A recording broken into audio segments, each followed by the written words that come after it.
प्रारंभ के सभी दर्शकों को मेरा नमस्कार। मेरा नाम है संदीप आर.के. सिंह और आज का जो मेरा विषय है वह ये है कि ट्रंप एकदम सही आदमी, वो ठीक कर रहा है, उसका हमें एहसान मानना चाहिए। क्यों? क्योंकि वो दुनिया को दिखा रहा है कि अमेरिका एक्चुअली में क्या है। आज तक क्या होता था कि अमेरिका बहुत अच्छा है, अमेरिका दुनिया को एड देता है, अमेरिका रिलीफ देता है, अमेरिका की कंपनीज़ हैं, अमेरिका में इनोवेशन होता है, अमेरिका चांद पर जाता है, अमेरिका सब कुछ करता है दुनिया में, एक्सप्लोरेशन, साइंस, आर्ट। न्यूयॉर्क एक कमाल का कल्चरल शहर है, फिर हॉलीवुड एक कमाल का हमें फिल्में देता है, दुनिया की सबसे बेहतरीन फिल्में देता है। और यह सब करते कराते ये सब शुगर कोटेड चीज़ें रखी गई, ठीक है। और बड़ा एक अच्छी छवि बनाई गई अमेरिका की दुनिया भर में कि भाई दुनिया में देश आपस में लड़ रहे हैं पर उसमें अमेरिका सबकी मदद करने पहुंच जाता है, रिलीफ देता है और आतंकवादियों का खात्मा करता है। फिल्मों के माध्यम से भी यही बताते हैं और वैसे भी बताते हैं कि अफ्रीका में लोगों की मदद कर रहा है। हर प्रकार से एक छवि बनाई जाती है, ठीक। पर आज तक किसी ने ये नहीं बताया कि ये अमेरिका जो है, इसमें जो दम्भ है, इसमें जो एक इसका नैरेटिव बिल्डिंग है, प्लस एक जो इसकी सतत प्रक्रिया रही कि अमेरिका ने दुनिया पर आधिपत्य जमाए रखने का कार्य लगातार किया और पर्टिकुलरली वर्ल्ड वॉर 2 के बाद तो किया। जो अंग्रेज करते थे या जो काम डच, पोर्टुगीज़, फ्रेंच अपनी ईस्ट इंडिया कंपनीज़ के माध्यम से दुनिया भर में उन्होंने इम्पीरियलिज़म और कॉलोनियलिज्म जो कॉलोनीज डेवलप की, वहाँ की रिसोर्सेज लूटे और अपने सैनिक भेजकर लूटे, तो वह कार्य भी अमेरिका कर रहा था। सेकेंड वर्ल्ड वॉर के बाद भी अमेरिका वही कार्य कर रहा था, पर एक उसको दूसरा नया कलेवर दे दिया। उसमें एक अपने आप को सामने न रखकर वो कार्य वो पीछे से कर रहा था। जैसे फॉर एग्जाम्पल, जब आप यह कहते हो कि दुनिया के कोई भी देश आपस में यदि तेल का ट्रेड करेंगे, जबकि तेल सबसे ज़रूरी चीज़ है इस समय, किसी भी देश में आप देखिए, श्रीलंका में हो, बांग्लादेश में हो, कहीं आफत आती है, जनता जब सड़कों पे उतरती है तो सबसे पहला जो यह होता है कि जब तेल के दाम बढ़ जाते हैं। और ये वो बेसिक पॉइंट्स है जहाँ पर 2-3 दिन के अंदर आप किसी भी देश में अव्यवस्था पैदा कर सकते हो यदि आप एनर्जी को कंट्रोल कर सकते हो, पर्टिकुलरली पेट्रोलियम या इन सब चीज़ों के सारे जो इसकी जहाँ से प्रोडक्शन होता है, जहाँ से रिफाइनिंग होती है, जहाँ ये पहुँचते हैं देशों में, उसको यदि आप नियंत्रित कर सकते हो, इसकी सप्लाई चेन को यदि आप नियंत्रित कर सकते हो। अमेरिका ने 1971 ब्रेंटवुड एग्रीमेंट के माध्यम से यह तय किया कि दुनिया का कोई भी देश किसी भी देश से यदि एनर्जी जो उसकी सबसे महत्वपूर्ण रिक्वायरमेंट है, यदि वह यह खरीदता है तो वह ट्रेडिंग डॉलर में ही होगी। और इसके लिए अमेरिका ने सबको मजबूर किया। यह एक प्रकार का इम्पीरियलिज्म या कॉलोनियलिज्म ही था, पर यह बात किसी के समझ में नहीं है। एक सहूलियत थी उसमें कि एक स्विफ्ट सिस्टम उन्होंने बना दिया कि रूस खरीदे तेल मिडिल ईस्ट से या सऊदी अरब से, इंडिया खरीदे, चाइना खरीदे, कोई खरीदे। मिडिल ईस्ट को यह तय किया गया कि भाई आपके तेल की जो सुरक्षा है, कहीं भी पहुंच रहा है, उसकी सुरक्षा की गारंटी हम देंगे। कैसे देंगे? हम दुनिया भर में अपने एयर बेसिस बनाएंगे, हम अपने दुनिया भर में मिलिट्री बेसिस बनाएंगे। तुमको दुनिया भर में मिलिट्री बेसिस और एयर बेसिस बनाने की क्या ज़रूरत है? और मिलिट्री और एयर बेसिस के पीछे इन्होंने न्यूक्लियर बेसिस भी बनाए। जो अमेरिका हिरोशिमा नागासाकी पर बम गिराकर देख चुका था, मान लो आपको न्यूक्लियर बम का क्या भयावह होता है, उसका क्या परिणाम होता है, अगर आपने अपना टेस्ट किए और उसमें भी आपको नहीं पता चला, तो हिरोशिमा नागासाकी पर गिराकर, इंसानों पर वो बम गिराकर, पता तो था कि यह कितना डिवास्टेटिंग हो सकता है, पर एक हारे हुए देश पर यह टेस्टिंग करके दुनिया पे अपना आधिपत्य दिखाने के लिए ये 2 न्यूक्लियर बम आपने मारे। और सिर्फ एक शहर पे नहीं मारा, 2 पर मारा, 2-3 दिन के अंतराल पर मारा। तो जब समझ में आ गया कि इससे क्या हो सकता है, इससे कितना बड़ा ख़तरा है, तो फिर वही न्यूक्लियर बम बना बनाकर पूरे विश्व में जगह जगह पर अपनी मिसाइलों के माध्यम से स्थापित करने की क्या आवश्यकता है? ठीक, हार्ड पावर, ये कि भाई वी कंट्रोल यू। सेकंड, उसका next level of course trade पे कंट्रोल, कि दुनिया के जो भी ट्रेड होगा उसमें डॉलर का आधिपत्य रहेगा, और इससे फ़ायदा ये होता है कि सारी दुनिया अब अमेरिका के पास डॉलर लेने जाती है कि भाई साहब हमारी गुड्स एंड सर्विसेज ले लीजिए, हमको थोड़ा डॉलर दे दीजिए तो हम जाके मिडिल ईस्ट से थोड़ा तेल खरीद के आएँ।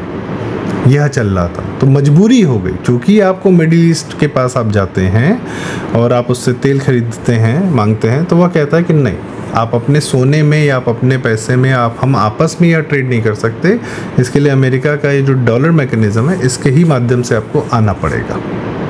ठीक है भाई, यह भी एक इम्पेरियलिज्म। तीसरा, दुनिया भर में फिर आपने क्या किया कि आपने मीडिया के माध्यम से, दुनिया भर में मीडिया के माध्यम से यह प्रचारित किया कि ये वाला नेता अच्छा है, ये वाला नेता अच्छा नहीं है, सद्दाम हुसैन अच्छा नहीं है, गद्दाफ़ी अच्छा नहीं है, और इस समय जो है ओसामा बिन लादेन अच्छा है क्योंकि वो रशियन से लड़ रहा है एज अ तालिबान, लेकिन बाद में वो अच्छा नहीं है।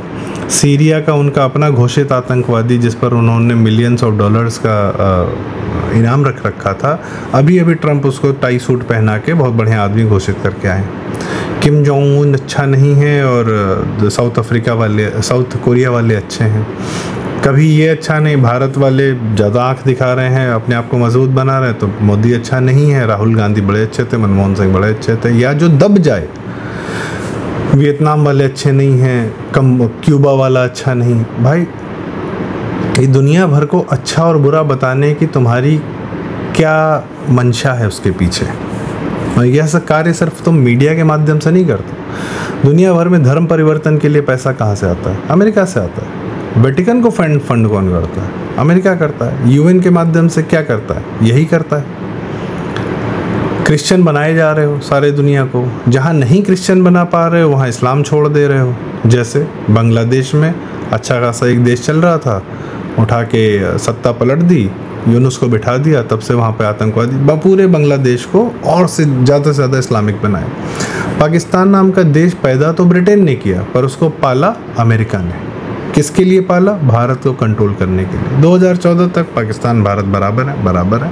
आपकी भी सुनी जा रही है, आपकी भी सुनी जा रही है। आतंकवाद पाकिस्तान कर रहा है। भारत से पूछा जा रहा है कि अच्छा ठीक है, आप भी तो करते हो बलूचिस्तान। मतलब कोई तुक बनता है। भारत न्यूक्लियर अपने लिए पैदा करता है बम, जो कि सारी दुनिया में हो रहा है, तो हमको भी डिटरेंट चाहिए एक। तो और उसके बाद यह भी पॉलिसी कि भाई साहब फर्स्ट यूज़, हम पहले इस्तेमाल नहीं करेंगे। तो पाकिस्तान को तुम न्यूक्लियर बम दे देते हो। हाँ, तुम रखो। इस्लामिक्स के हाथ में तुमने न्यूक्लियर बम रख दिया। अब सारी दुनिया परेशान ही करे, इस्लामिक्स के हाथ में न्यूक्लियर बम चला जाएगा, भाई साहब ये तो फोड़ ही देंगे। इस हद तक तुमने घृणित कार्य किया। ईरान में रजीम चेंज किया, अफगानिस्तान में रजीम चेंज किया। ईरान एक अच्छा खासा देश, शाह के अंडर चल रहा था। अफगानिस्तान एक अच्छा खासा देश, वहाँ के राजा के अंडर चल रहा था। वहाँ पे तख्ता पलट करवा के खुमैनी जैसे इस्लामिक को बिठा दिया। बाद में वही ईरान तुम्हारा दुश्मन हो गया।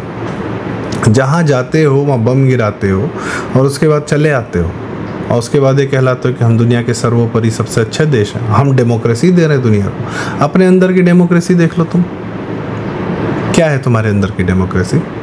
एक रिपब्लिकन है, एक डेमोक्रेट है। आधे स्टेट रिपब्लिकन है 40-30%, आधे 40-30% जो है डेमोक्रेट हैं। बाकी कुछ स्विंग स्टेट हैं। उनसे तय होता है कि प्रेसिडेंट कौन बनेगा। और उसमें भी यह तुर्रा कि जो इंसान ने अपने आप को वोट देना है उसको पहले रजिस्टर कराना है कि वो रिपब्लिकन है या डेमोक्रेट है। यहाँ तो वोटिंग के बाद भारत में पता चलता है ना कि अच्छा किस इलाके से कौन सा वोट गया, किस इलाके ने कौन सा वोट दिया, किस तरफ दिया। बूथ पे यह चर्चा होती है, क्योंकि वोटर किसको वोट दिया है यह सीक्रेट रखा जाता है। वहाँ पे नहीं, पहले घोषित करना है कि आप रिपब्लिकन है कि आप डेमोक्रेट हैं, पहले बताइए। ये तो वही बात हो गई कि आप क्रिश्चियन हैं कि नॉन बिलीवर हैं, पहले बताइए। नॉन बिलीवर हैं तो पहले क्रिश्चियन बनिए, फिर बाकी बात काम बाद में। हमारे नॉर्थ ईस्ट को तुमने क्रिश्चियन बहुल बना दिया, पैसे डाल कर, मिशनरी भेज कर। हमारे और क्या कहते हैं, भारत किसी भी देश में उस राष्ट्र को चाहने वाला एक आदमी, उस राष्ट्र के प्रति अब कर्तव्य निभाने वाला एक आदमी वहाँ का सर्वोपरि नेता नहीं बन सकता। ये अमेरिका ने तय किया। उस ज़मीन से उठा हुआ एक आदमी वहाँ से बिके हुए लोग, अमेरिका को बिके हुए लोग ही चाहिए।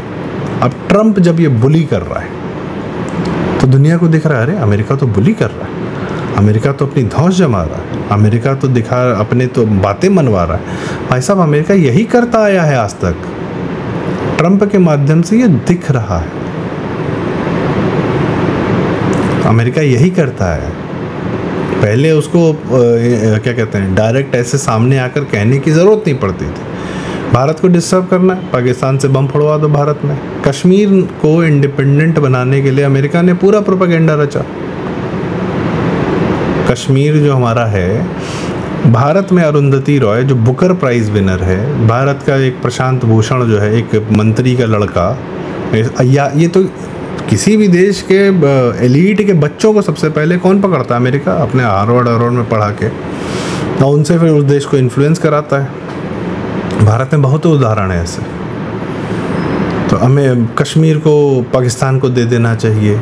अच्छा, ये बातें भारत के अंदर दिल्ली में बैठ के लोग बोल रहे थे। मनमोहन सिंह यदि यासीन मलिक से मिलता है, गिलानी के पास दिल्ली का पूरा मीडिया जाता है,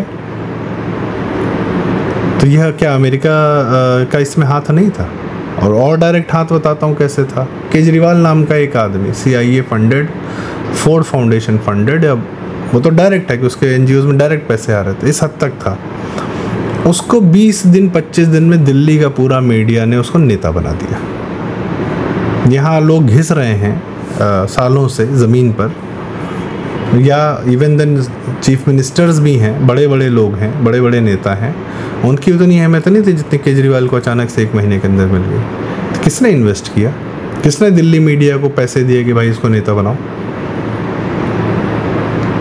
और फिर केजरीवाल ने क्या किया? भारत विरोध के अलावा, और उसने दिल्ली जैसे छोटे राज्य का चीफ मिनिस्टर होने के बावजूद उसने भारत विरोधी हर कार्य किया जो अमेरिका को सूट करता था। आज भी अगर पाकिस्तान में पंजाब में खालिस्तानी एजेंडा जो फैल रहा है, वो किसकी देन है? अमेरिका फंडेड है। आप कहते हैं कनाडा फंडेड है, तो कनाडा क्या है? अमेरिका का छोटा भाई नहीं है? और पन्नू कहाँ बैठा? खालिस्तानी अमेरिका में बैठा है ना। तो ट्रंप ने एकदम सही किया। ट्रंप का एहसान मानूंगा मैं। ट्रंप ने यह दिखाया कि हम एक्चुअली में क्या हैं। ट्रंप ने अमेरिका का मुखौटा नोच के फेंक दिया, और अंदर की जो सड़ा अमेरिका है, जिसने दुनिया में तबाही के अलावा दुनिया में जितना अच्छा नहीं किया ना, उससे ज़्यादा बर्बाद किया है दुनिया को। लड़ाइयों की कोई कमी नहीं, वॉर्स की कोई कमी नहीं है। आपको अगर सबसे बड़ा उदाहरण देखना है तो आप अमेरिका के पूरे नॉर्थ अमेरिका कॉन्टिनेंट और साउथ अमेरिका के कॉन्टिनेंट के देशों को देख लीजिए। बहुत कमाल का देश है। तो अपने पड़ोसियों के साथ क्या किया उसने? मेक्सिको के साथ क्या किया? अर्जेंटीना के साथ क्या किया? चिली के साथ क्या किया? कोलंबिया के साथ क्या किया? उन सब देशों को ड्रग्स का हब बना दिया। क्यों? ड्रग्स कहाँ कंज्यूम होती है? अमेरिका में तो होती हैं, और कहाँ होती हैं? उन देशों में जब मर्जी आया तख्ता पलट के, जब मर्जी आया जिसको बिठाना बिठाया। उन देशों में वहाँ की अपने आदमी भेजता रहा। मतलब आप तो सीरीज़ हैं, सीरीज़ की सीरीज़ नेटफ्लिक्स में, और उसके बाद वो उस पर सीरीज़ भी बनाता है कि हमने ये किया। आप सोचिए कि यह दम्भ भारत में तुम नेटफ्लिक्स अमेज़ॉन लेकर आते हो तो वहाँ एजेंडा किसका परोसते हो? वोकनेस का, एंटी हिंदुइज्म का। यही तो कर रहे हो। भारत की कहानियाँ कह रहे हो। ग्रीक सिविलाइजेशन के पे फिल्में बन रही हैं, रोमन सिविलाइजेशन पे फिल्में बन रही हैं। भारतीय सभ्यताओं पे अमेरिका ने एक पिक्चर क्यों नहीं बनाई? और जब स्टीवन स्पिलबर्ग ने बनाई इंडियाना जोन्स नाम का, तो उसमें भारत को जिस रूप में दिखाया, आपको घृणा हो जाएगी, उल्टी हो जाएगी। Indiana Jones and the Temple of Doom देखकर स्लमडॉग मिलियनेयर ही दिखाओगे तुम। पुराने भारत को भी वही दिखाओगे और नए भारत को भी वही दिखाओगे कि नया वाला गंदा है, पुराना वाला विभत्स है। ये सब असभ्य लोग हैं। यही किया है अमेरिका ने, हर तरीके से किया है। और आज जब भारत अपनी पहचान खुद बना रहा है तो सबसे पहली तकलीफ किसको होती है? आज भारत जब अपना हथियार खुद बना रहा है तो सबसे पहली तकलीफ किसको होती है? किसकी तकलीफ सामने आती है? पाकिस्तान की तो आती, चलो समझ पड़ोसी वही मार खाया है तो रोएगा। अमेरिका को क्या दिक्कत है, ट्रंप को क्या दिक्कत है? रशिया से तेल न खरीदें तो क्या करें, देश में आग लगवा दें? तो ट्रंप का एहसान है दुनिया पर कि उसने अमेरिका की असली सूरत दुनिया को दिखाई, क्रिश्चियनिटी की असली सूरत दुनिया को दिखाई। ट्रंप को सबसे ज़्यादा वोट इवेंजेलिकल क्रिश्चियंस देते हैं,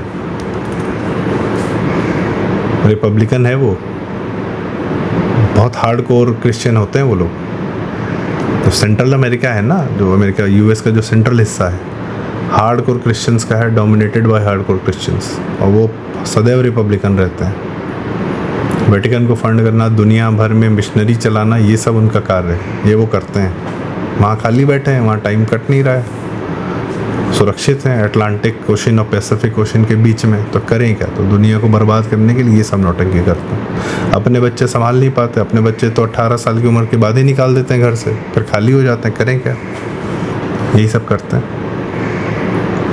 तो ट्रंप का एहसान है कि इस प्रकार से उसने बताया कि अमेरिका है क्या, और उसका जो दम्भ है, उसका जो ये दुराग्रह है, कोई कुछ भी करेगा, हमसे पूछ के करेगा, हमको हिस्सा देकर जाएगा। क्रिश्चियनिटी से पैदा हुआ ये बीज क्रिश्चियनिटी में है, या तो हम रहेंगे या सामने वाला नहीं रहेगा, चाहे किसी भी रूप में। तो सामने वाले का विचार तो बिल्कुल नहीं रहेगा, सामने वाले को अपना विचार रखकर उस पर कार्य करने की अनुमति नहीं है। यह क्रिश्चियनिटी का मूल है, और आज अमेरिका में ट्रंप के व्यवहार में आपको यही दिख रहा है। तो ट्रंप को बहुत बहुत धन्यवाद कि तुमने अमेरिका की असल पोल खोल दी।